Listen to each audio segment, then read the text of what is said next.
Bonjour à tous, bonjour à tous, bonjour à tous, j'espère que vous allez toutes et tous magnifiquement bien aujourd'hui. Ce soir, vous et moi, on va partager un moment un peu plus détendu que les autres, dans le sens où je vais pas vous raconter une histoire. Là ce soir, je vais vous faire des petites recommandations. Si vous êtes en manque d'inspiration, de choses à regarder. Donc aujourd'hui, je vous recommande 3 petites séries qui se regardent vraiment en une seule nuit. Les 3 séries que je vais vous dire, moi je les ai enchaînées. Alors, je vais vous les présenter. Peut-être que certains d'entre vous les ont déjà vues parce qu'elles sont un peu connues quand même. Mais le but de ce format, c'est de vous recommander des choses pour qu'on puisse en discuter après, entre nous. Et que au fil du temps, je vous recommande des choses un peu moins connues et que ça devienne une habitude entre nous en fait. Voilà, si vous voulez me donner votre avis ou en discuter un petit peu avec moi, vous pouvez me suivre sur Insta. Donc là, le lien est dans la description. D'ailleurs, tous les liens de toutes mes autres chaînes et autres projets sont dans la description si vous voulez aller découvrir un petit peu tout ça. Bref, on commence avec la toute première série. Alors, je vais juste regarder quelques infos dessus. Ok, donc on commence avec la première que j'ai vue, The Watcher. Alors c'est une série Netflix, d'ailleurs il me semble que les 3 séries que je vais vous donner sont des séries Netflix. Donc The Watcher a été réalisé, et ben je vois pas. Réalisateur, c'est qu'avec des acteurs qu'on connaît pas, enfin en tout cas que moi je connais pas. Créé par Ryan Murphy et Ian Brennan. Alors, je vous lis le synopsis. Lorsque la famille Brannock s'installe dans sa maison de rêve, les choses deviennent vite infernales. D'abord, d'inquiétantes lettres signées d'un mystérieux individu qui se fait appeler le Veilleur, puis d'effroyables révélations sur le voisinage. Alors cette série, je l'avais regardée il y a 2 ans pour la première fois, il me semble, ou il y a 3 ans, en Netflix party à l'époque quand ça existait. Je crois que ça existe encore d'ailleurs. Et j'ai trouvé ça trop bien. Ah si, il y a Karen Calhoun que je connais. Enfin bref. C'était trop bien. Je l'ai un petit peu oublié et puis je l'ai revu il y a 2 ans. Quand j'avais un... En fait, je faisais mes études à Avignon et j'avais... mes potes étaient venus me voir et avaient dormi chez moi. Et donc on avait passé la nuit, vraiment une nuit. On a tout regardé en une nuit. Il y a 7 épisodes d'environ 1 heure, je crois, à tout regarder parce que c'était incroyable. Je trouve que la série est trop bien parce que déjà c'est mystérieux, c'est un peu angoissant. Et puis c'est tellement bien monté que dès que tu finis un épisode, t'as envie de savoir ce qui va se passer ensuite. Parce que même si c'est pas des grandes révélations, t'as l'impression que t'es à 2 doigts de savoir quelque chose qui va répondre à toutes tes questions. Donc tu te dis, allez, un dernier. Au bout d'un moment, on s'est dit, mais on se fait les 7 en vrai, les 7 épisodes. Et eux ont adoré. Moi, c'était la 2e fois que je la regardais, donc j'ai encore plus adoré. Donc, pour vous en parler un petit peu plus concrètement, c'est donc une famille qui va s'installer dans un nouveau quartier parce qu'ils sont fans de la maison et la maison est vraiment magnifique. Un terrain, un bon terrain, une ancienne maison avec plein de pièces, plein de choses. Enfin, c'est vraiment une belle maison quoi. Et en fait, ils vont recevoir des lettres. Alors ces lettres, on comprend que quelqu'un les observe et donc ils vont chercher. Au début, ils vont pas trop s'en occuper. Et puis au fil du temps, ça va les inquiéter et ils vont avoir envie de savoir qui c'est. Donc ils vont devenir un petit peu parano et suspecter tout le monde. Que ce soit le gars qui installe les caméras chez lui, les voisins, vraiment tout le monde. Donc voilà, ils vont un petit peu chercher à savoir qui se trouve derrière ces lettres. Ils vont essayer d'aller rencontrer les anciens propriétaires. Ils vont avoir une piste sur un professeur qui était fan de maison. Enfin, voilà, t'as plein de petites choses comme ça, mais on ne sait pas qui c'est. Alors, la particularité de cette série, c'est qu'on ne saura jamais qui se trouvait derrière ces cartes. À la fin de la série, on ne sait pas qui est le coupable. Pourquoi? Bien parce que c'est une histoire vraie. C'est une histoire vraie. Le couple Derek et Maria Brodus a vraiment été harcelé par un mystérieux individu nommé The Watcher après avoir acheté une maison en 2014. Donc cette histoire à ce moment-là, elle avait fait pas mal de bruit aux États-Unis et donc Netflix a acheté les droits plusieurs millions de dollars pour adapter cette affaire en mini-série. Et donc comme je vous l'ai dit, personne n'a jamais trouvé qui était derrière ces lettres, que ce soit la police ou les enquêteurs privés. C'est vraiment une histoire mystérieuse où on n'aura jamais la fin de l'histoire. Un petit peu comme chez nous en France, Monsieur Xavier Dupont de Ligonnès. Des choses où on ne sait pas ce qui se passe à la fin. Il y a juste les mystères et on n'a jamais les réponses. Donc voilà, cette série qui est assez folle.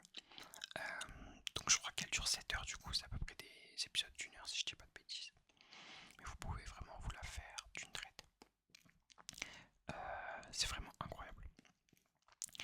Parce que les voisins aussi sont un peu bizarres. Enfin bref, on passe à la deuxième série. La deuxième série est également sur Netflix et c'est une production Netflix. C'est celle que j'ai vue en dernière, elle s'appelle The Playlist. The Playlist, en fait, c'est une série suédoise, une mini-série suédoise de 7 épisodes aussi, qui retrace la création de Spotify. Alors là, comme ça, on peut se dire, ok, juste la création d'une entreprise, c'est rien de fou, quoi. Alors déjà, c'est créé par Christian Spurrier, j'avais pas vu ça. C'est qui le réal?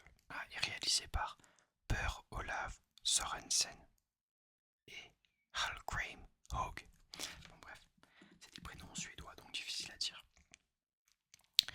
Alors, donc dans cette série, on retrace toute la création de Spotify. Donc en gros, on suit l'histoire de Daniel Ek, son créateur, donc qui est joué par lui mais qui ressemble en vrai à ça.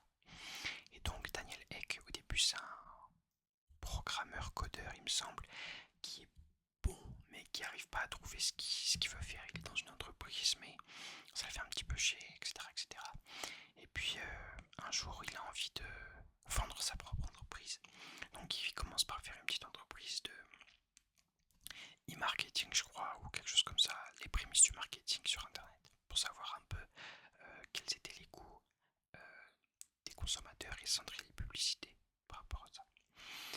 Et il se fait racheter son entreprise 10 millions de dollars par deux gars. Et dont un qui s'appelle, attendez, Martin Lorenzo. Bon bref. Qui donc était lui plus un commercial. Et du coup ils ont décidé de s'allier pour changer l'industrie de la musique. À cette époque, les maisons de disques sont les grands maîtres de l'industrie musicale. Et t'es obligé de payer assez cher des disques pour pouvoir les écouter. Et donc commencent à émerger les sites illégaux pour télécharger la musique. Dans la série, ils appellent ça Pirate Bay, mais je crois que dans la vraie vie, c'est pas des. Dans la vraie vie, ça s'appelait, parce qu'ils sont petits, les mêmes noms. Lime, Wire ou Emule. Donc des sites illégaux qui servaient à télécharger gratuitement la musique. Daniel, il s'est dit, ok, ils ont mis le doigt sur quelque chose d'intéressant. Comment on peut faire pour le rendre légal et offrir un accès gratuit à tout le monde, tout en gagnant de l'argent et en révolutionnant en fait l'industrie de la musique.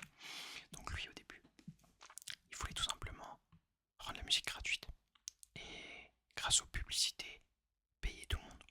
Sauf que ça rapporte pas assez d'argent pour les maisons de disques qui ont les droits d'auteur. Donc on voit un petit peu comment ils sont palliés à chaque problème, notamment pour moi le moment le plus important, le déclic, c'est quand ils se sont dit ok, on va respecter ce qu'on voulait à la base, c'est-à-dire rendre la musique gratuite, l'accès à la musique gratuite, mais on va faire un Spotify Premium. Et c'est ce moment là où ils ont le déclic qu'en fait ça marche. On va faire un Spotify Premium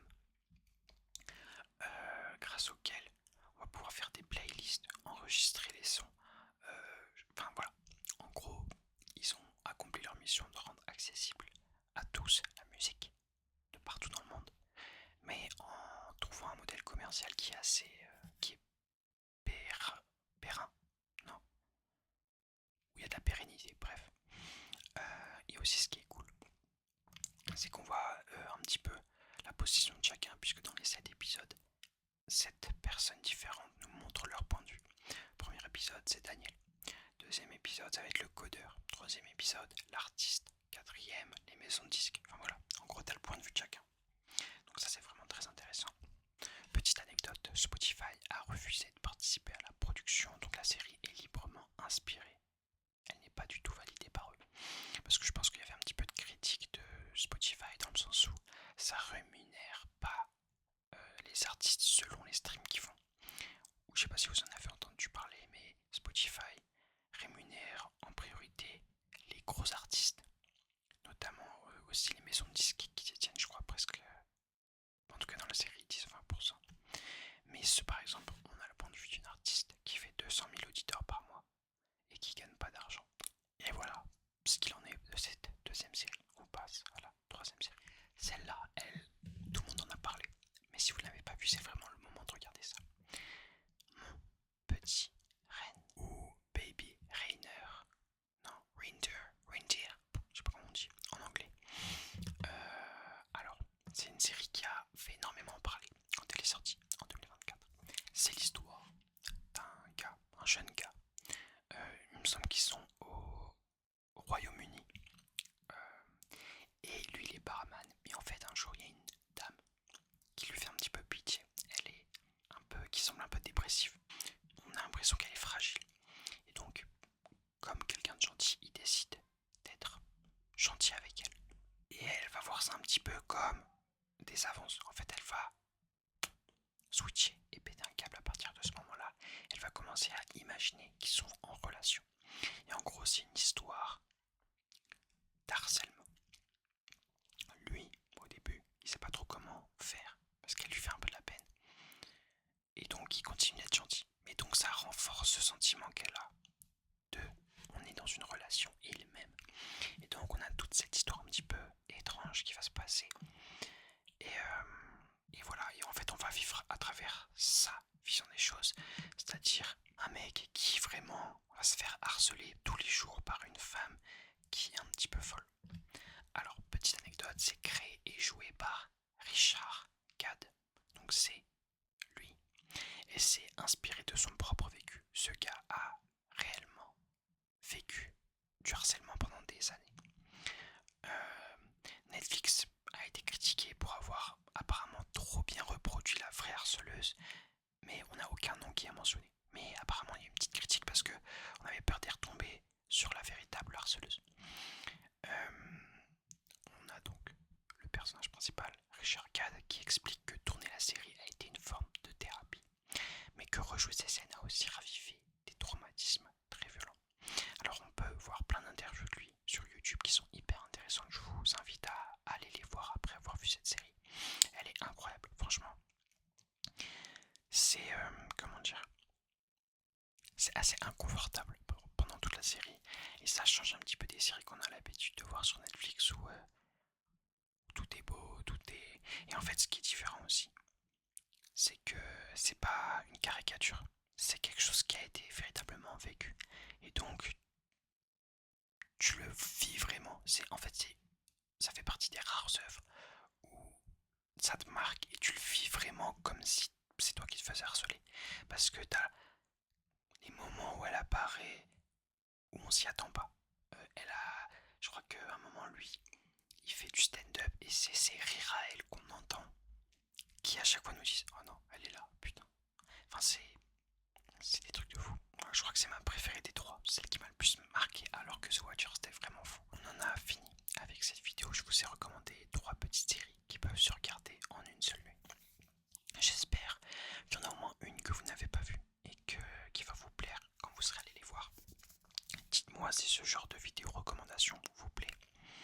Moi j'adorais la tourner parce que je partage des choses et ça se trouve vous allez aller les voir, vous allez kiffer, vous allez pas aimer un des deux, vous allez venir m'en parler, on va pouvoir débattre un petit peu, dire qu'est-ce qui nous a plu, qu'est-ce qui nous a moins plu, et voilà, et je trouve ça hyper cool. C'est la fin de cette vidéo. Maintenant il faut que tu te reposes, il faut que tu décompresses de cette journée interminable.